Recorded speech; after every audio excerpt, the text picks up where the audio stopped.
You're tuned to the In the Know Breakfast Show with BRIMBANK Live on Live FM with your hosts AD and Nicole. Our next guest is really a true statement of what it means to never give up, to follow your dreams, and to never lose your sense of humor while you're at it. Please welcome journalist, writer, comedian, and all-round powerhouse, all the way from Berlin, Lulu Jemimah. Thank you so much for joining us today, Lulu. Thank you, AD and Nicole. Thank you for having me. Absolutely welcome. So I want to start off by putting the question to you. Who is Lulu? Oh, well, I'm 33 or turning 34 this year. I grew up in Uganda, and my name is Lulu Jemimah, and I'm a writer initially. Well, not initially, I'm a writer. I used to be a journalist, and then I came to Australia. I got a scholarship at Macquarie University to do my bachelor's. Then there I did a bit of media. I focused on media. Then I left Australia. And then I did a master's in creative writing. And yeah, I work in Uganda mostly as a writer, but I also do some editing and producing for documentaries and anything that pays the rent. Wow. Oh, wow. You are by the way, I'm Nicole. And I'm just a bit thrown away by how busy you seem to be and have been. You are a woman of many talents. And what inspired you to do journalism? What inspired you to dabble in all the different fields? So, actually, I remember when I was younger, like in primary school, we used to get these books, Hardy Boys and Nancy Drew books.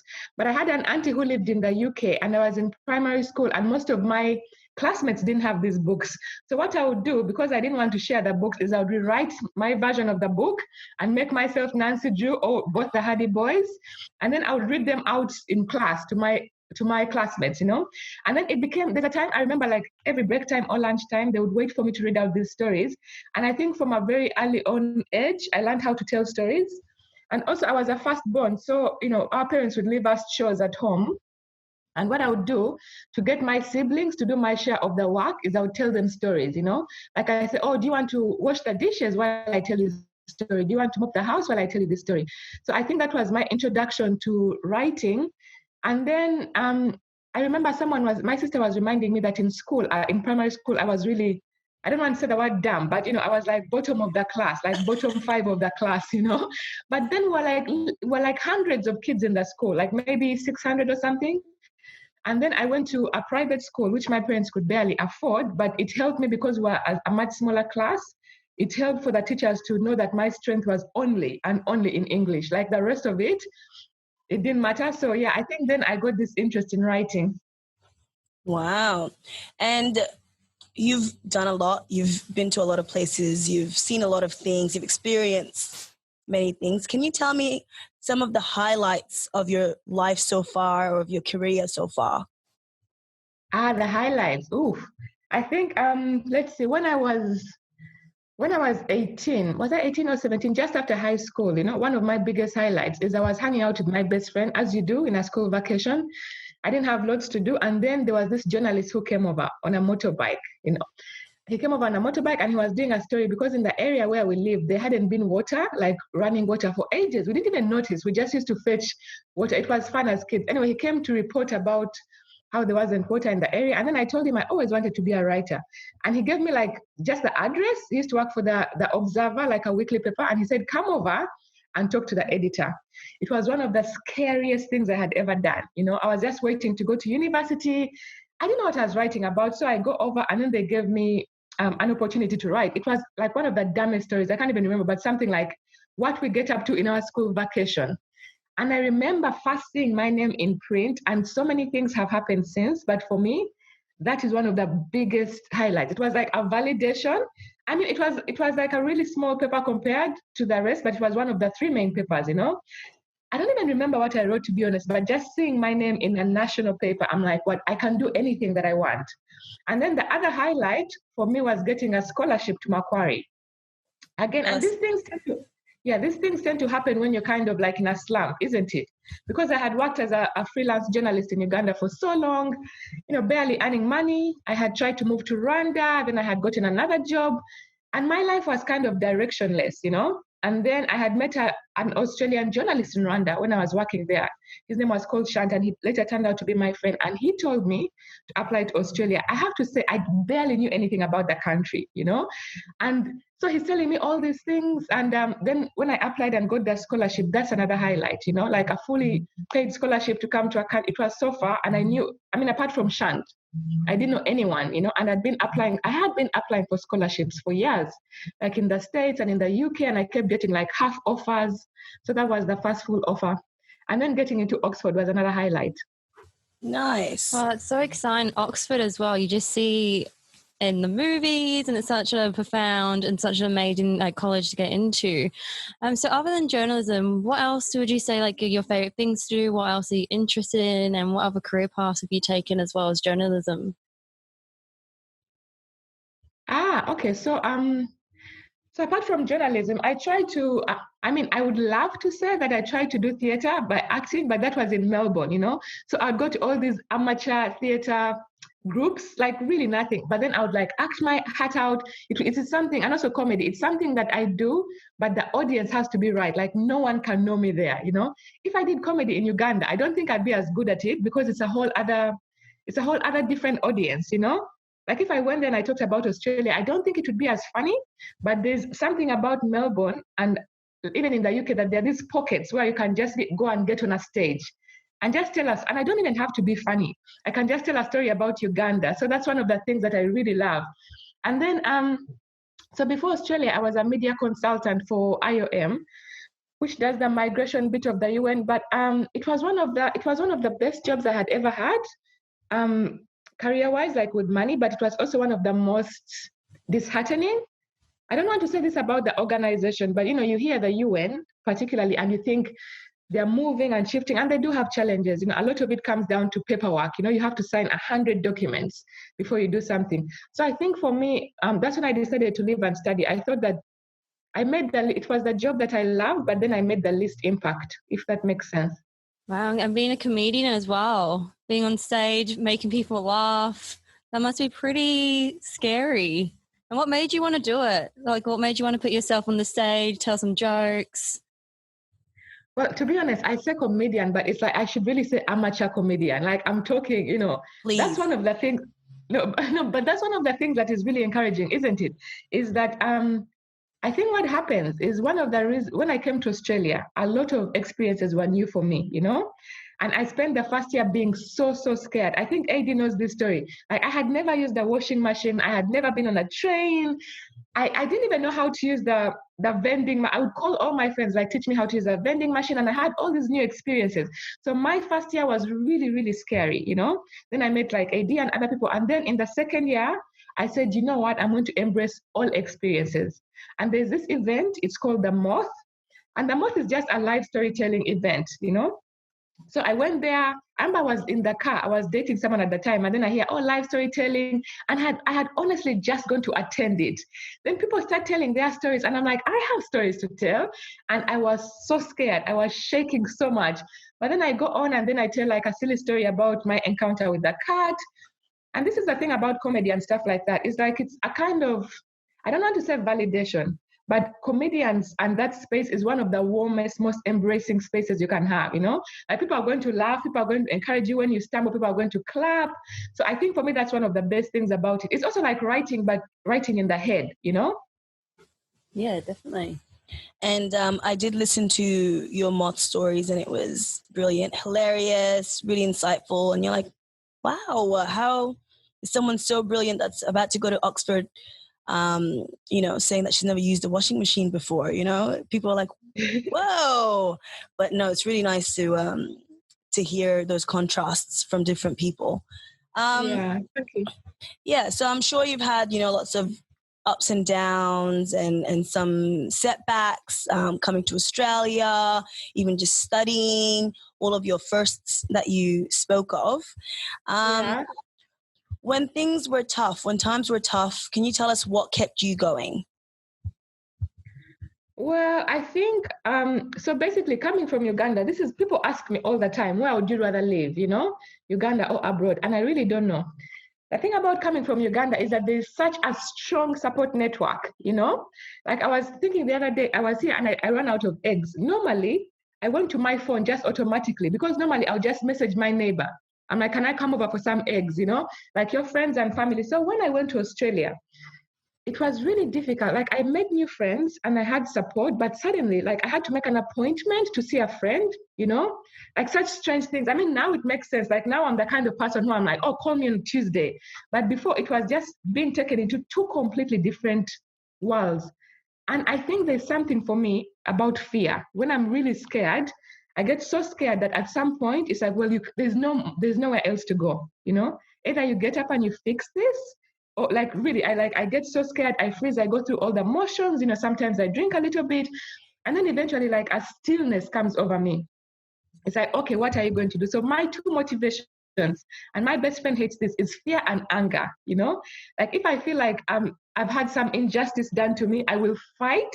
And then I'm like, okay, I'm going to make this right. I'm going to turn this around. So I think that's what I would answer for that. Yeah.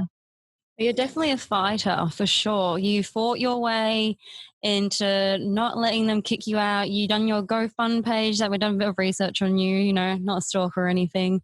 But you done a GoFund page, you stood up for yourself, and that must have been really challenging. So how would you say that was when you knew that your education and where you've been living for so long was nearly taken? But what made you use that fear and use that anger to push to where you are today? First, tell us the background of what happened. I'm so sorry I took that out of your... No, that's okay. I just, anger, fear, it just came into my mind because they're the things, that must have been very scary to put yourself out there. So, yeah, well, I remember, like, so again, like I told you, the first year in Australia was really scary.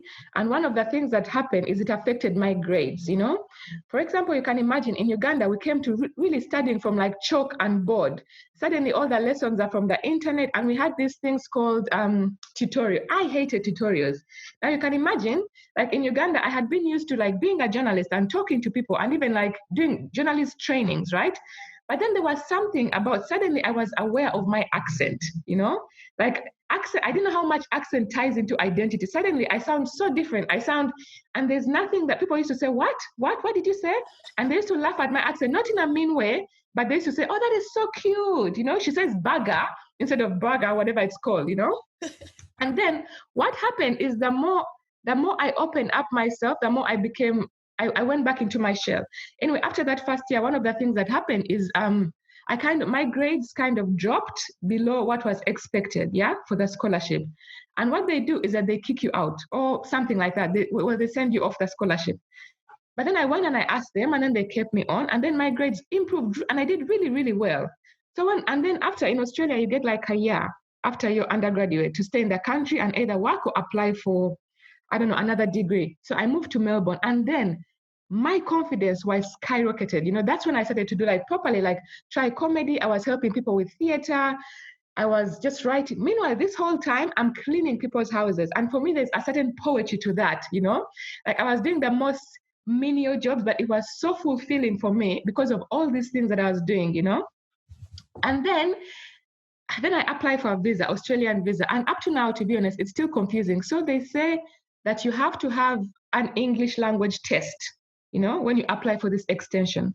But to have this English language test, you have to have done it 3 years before your application. But remember, for 3 years, I'm doing my undergraduate, right? There's no way I need to do an English language test because I don't need it, not for work. Anyway, so I didn't realize. And then I remember calling the university. I'm like, do I need, like, these are my grades. Do I need an English language test? And someone in like the, the student officers, I think it's called. Yeah. Yeah, then they also don't know that much about immigration. That's another mistake, So he said, no, you've studied in English in Australia, you don't need that test. Then I call immigration, and then I tell immigration, someone again in immigration, do I need this test? Because at university, they said I don't need the test. And then the guy said, well, if the university said you don't need the test, then you don't need the test. Yeah. So I sent in my application, right? And then it comes back, you've been rejected because you haven't done the English language test. Now, these tests are expensive, like a few $100s. And remember, I was working as a cleaner at the time. So what do? I had a job by then, but still office assistant. So I do the test, and it cost me a few $100. Then I send it in. Then they say, no, this test has to have been done 3 years before your initial application. Now, to be honest, for me, I think it was a runaround. But then they say, but you can appeal this decision. Then what happens? Because you're so hopeful, then you get a lawyer. But the whole time, like I had lost at stage 1, So anyway, I get a lawyer. The lawyer tells me this case has never been won, this particular case. Like if you don't have the English language test, that's how they put people out of the country. Anyway, I remember one day I was so frustrated. And then a friend of mine, a journalist friend, that person I met in Rwanda, he said, you know what, at least if you're going to leave the country, let other students know what happened to you so they don't fall in the same trap, So we decided, because I had an appeal, but even during the appeal, I'm going to lose anyway. So we decided to bring a journalist in there. At least if I get to go home, maybe a few people who see the story can get to stay and not fall in the same trap. Anyway, the journalist came, and then he takes the story.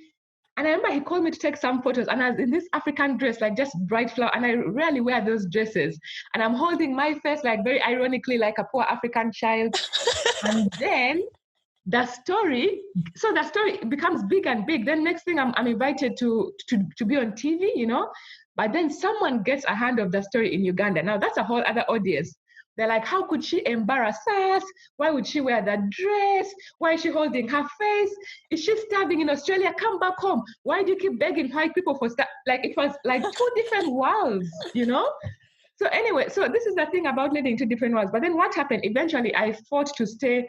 I had lawyers offer to give me help for free, I had a barrister who was really helpful. And he went to Oxford. He's like, I will defend you for free to the end. But it could take like a couple of years, like 10 years even, And I remember I decided, you know what, is this even worth it? Like, okay, I love the country, but I'm working as a cleaner. I'm doing barely comedy. So then I got angry. Then I said, but if I leave Australia, I have to leave for something bigger, And then I applied to Oxford. And that's what, So for me, it's like when something fails, it's like, that's okay, but then jump a little bit higher. So I guess that's what helped. I even forgot the question. Sorry, I'm rambling. It's amazing. No, it's just about the GoFundMe page and how successful that was before you got to Oxford. And I guess, the behind the scenes story was that you were made to leave in the first place. And your story really did pick up because, you collected quite a bit of money to help you get to Oxford, which was awesome. Yeah. That's another thing as well. With the GoFundMe, it was like, then I get to Oxford, then I don't get a scholarship, then I don't have tuition. And it's just, I don't think, to be honest, it was like, what choice did I have, Because Oxford wasn't also my first choice. I had also applied to 3 other UK universities. So then I decided I'm going to do a crowdfunding. Then I got the money for the first year. That's £10,000, That's a lot of money, because especially I was back in Uganda, and that's just 1 year. So I do the first year, but the first year I'm panicking about tuition for the second year. Then I do the second year. And then for the second year, GoFundMe, I decided to do, to marry myself as a statement. Oh, because we'll talk about that. But anyway, the success of the GoFundMe is that, you know what, sometimes when things fail, it's like tossing the dice, isn't it? Like things will work out. I think that's what I've learned, That's it. Taking the leap of faith. You're tuned to the In the Know Breakfast Show. With BRIMBANK Live on Live FM with your hosts AD and Nicole, and we're speaking to the lovely Lulu Jemimah. So Lulu, you've had some highs, some really, really amazing highs, but with highs also come lows. Can you tell us, some of your disappointments that you've been through? Disappointments, let's see. That's really interesting. Okay. Whether in your career, whether in your life, whether it's, something that you just were so hopeful for and didn't work out, something that really... I think one of my biggest disappointments, but I also laugh at it, is I came to Berlin, before Corona for a friend's wedding, and then I'm stuck here for the wedding. But then I was, she and other people have been introducing me around, before this whole Corona thing happened. And people are like, oh my God, you went to Oxford, you should stay in Germany. Have you ever considered being a babysitter? You could clean people's houses. And I it's one of the things that I can't even explain it to you. It used to upset me so much, and maybe it still does, because imagine if someone says, this is Lulu, she's a writer, she's a researcher, she's a producer, she went to Oxford, and then someone says, oh my God, why don't you just move here and do babysitting? But it's such a reaction that comes normally from people, and they're really trying to help. Because you know where it's coming from? Because even with all that, it doesn't matter. I could do a PhD from Harvard. I could go to another school.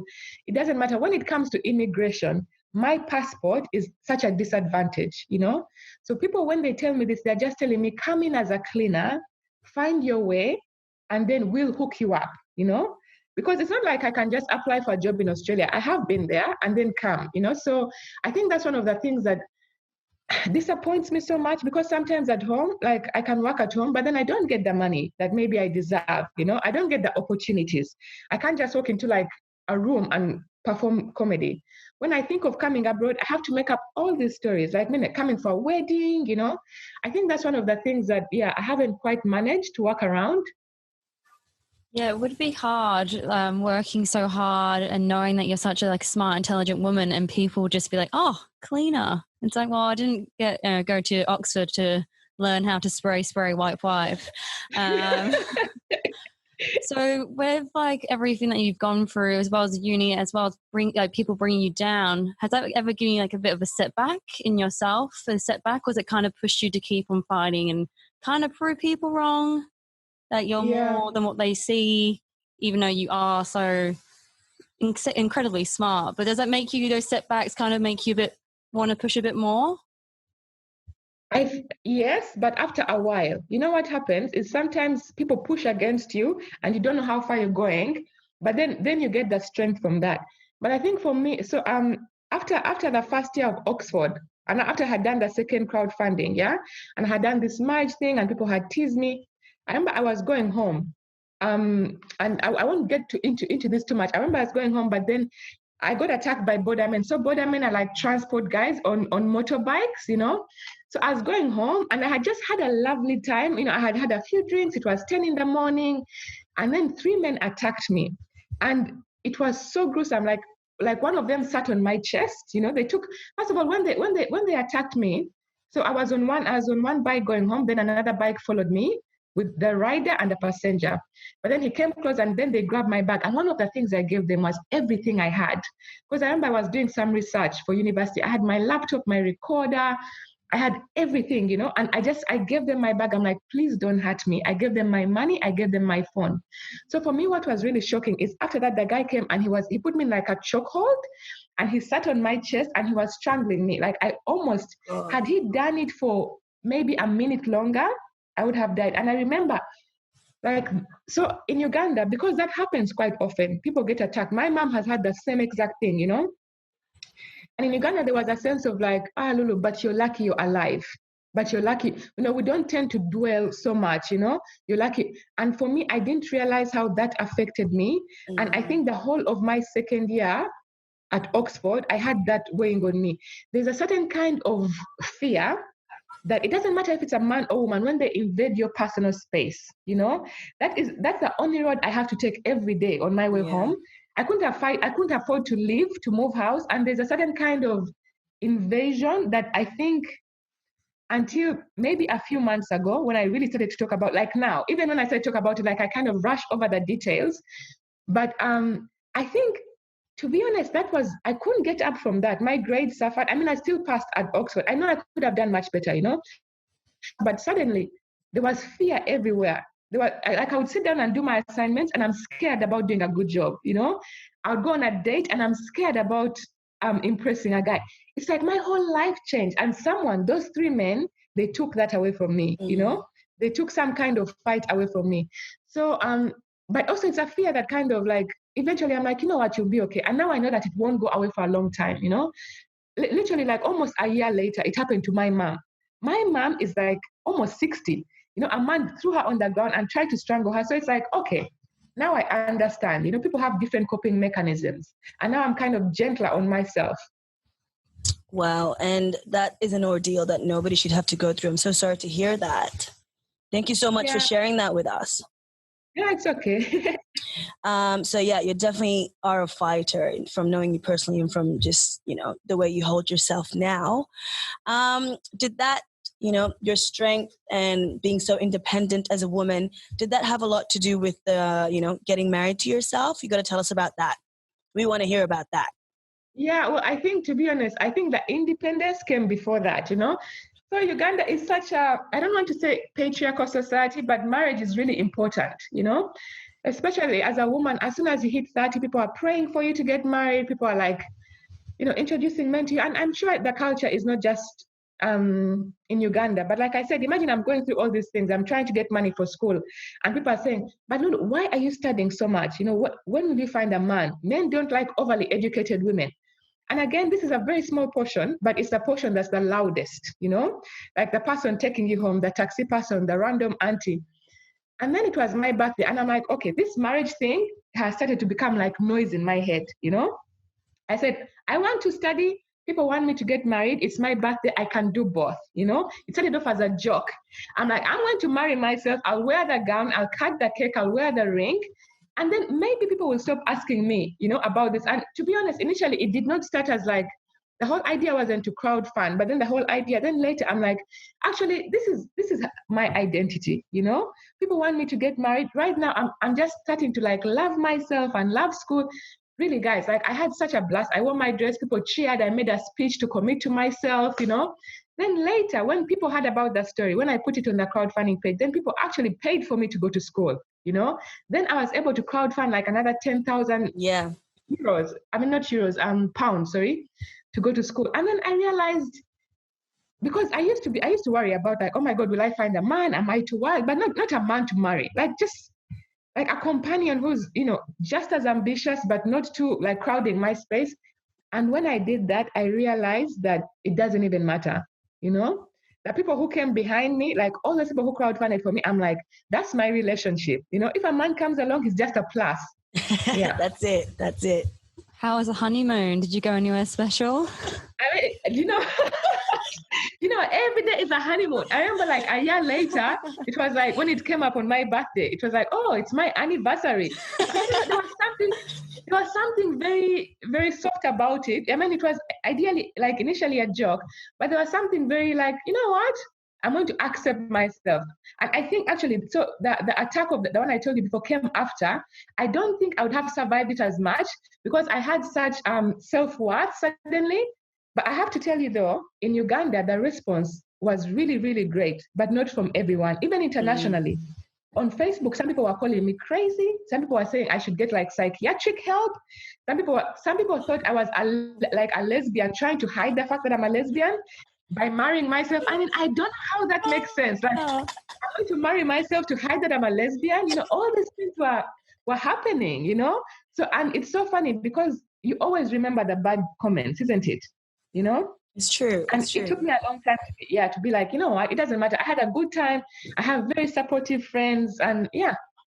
And, just the message of marrying yourself. The message of marrying yourself is so powerful because, yes, as an African and just most women in general, I'd say, get that comment. When are you getting married? When are we going to see the kids? Blah, blah, blah. Like education and work is just second to marriage and children. Even, so do you have, sorry, I cut myself off there because I forgot my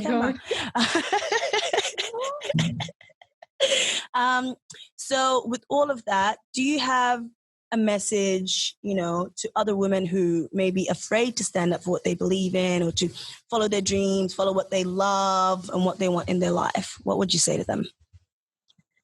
I would say, and it took me a very long time to learn this, maybe as recent as last year even, I would say whatever you're looking for in someone else, first try to find it in yourself, It's really, really hard. It's like, we expect to find these amazing people to fulfill, to like fill our lives and bring, but then if you're not happy, and it takes a really long time. But one of the things for me about like, I don't know if you're asking specifically for relationships or life, It's life. But if you can't, just like, well, if you can't go after what you want, why do you think someone else will do it for you? If you can't, like, just go up. And we always have opportunities. We always have, like, if you want to be like a radio host with Nicole, do it. If you want to, then if you wake up tomorrow and you decide you want to be into television, do it, like, because we only, I hate this thing about life being short, but it's the more things you do, the more fun you have, the more you realize your potential. Yeah. That's the absolute truth. And I will definitely take that on personally. So of everything that's going on right now, you know, the crazy life that we're living in, what would you say 3 things you are grateful for? Like right now, little bits and bobs, coffee, your anniversary. What are 3 things that you're grateful for right now? Oh, what am I grateful for? I'm grateful that everyone is okay. You know, I know people think that they aren't, but everyone is okay. Then I'm also grateful, strangely, it's going to sound a bit double-edged, that people have also had a chance to experience what it is to not be able to move freely, you know? And people are like, this is what it feels like. And I hope they can reflect on that, you know? This is how it feels like not to be united with my mom, not to be united with So for the first time in a very long time, we're having a global conversation, you know?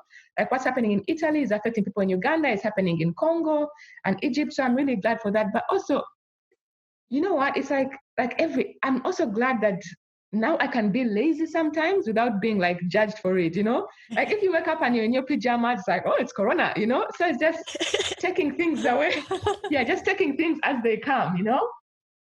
No, I totally love that.